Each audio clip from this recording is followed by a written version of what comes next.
Hello everyone. তো কিছুদিন হলো মিশো থেকে এটা নিয়েছি, আর এটার অবস্থা দেখো পুরো অগোছালো হয়ে পড়ে আছে। তো ভাবলাম পাপা যখন ঘুমাচ্ছে তাহলে গুছিয়ে নেওয়া যাক। তো চলো আস্তে আস্তে সবগুলো এখান থেকে বার করলাম। বার করার পরে মানে এখানে অনেকই জামা কাপড় ধরে, কিন্তু যখনই কোনো জামা কাপড় খোঁজার টাইম আসে তখনই এটা অগোছালো হয়ে যায়।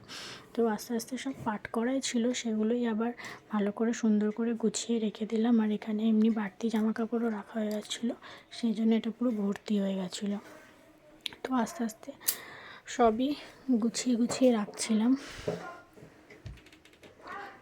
বেশি বাবারই জামা কাপড় থাকে এখানে, আমার কম থাকে, আর পাপারও থাকে কিছু। সেগুলো যখন ওয়ার্ড্রপে গোছানো হয় না তখন এইভাবে এর মধ্যে ঢুকিয়ে দিই।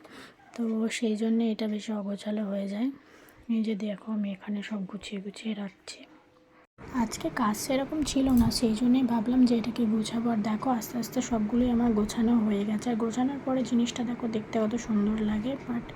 আর এর সাথে দেখো একটা অ্যাটাচমেন্ট দেওয়া থাকে। তো আজকের মতো এইটুকুই। সবাই ভালো থেকো, আর আমার চ্যানেলটাকে লাইক কমেন্ট সাবস্ক্রাইব করে দিও। ওকে, বাই।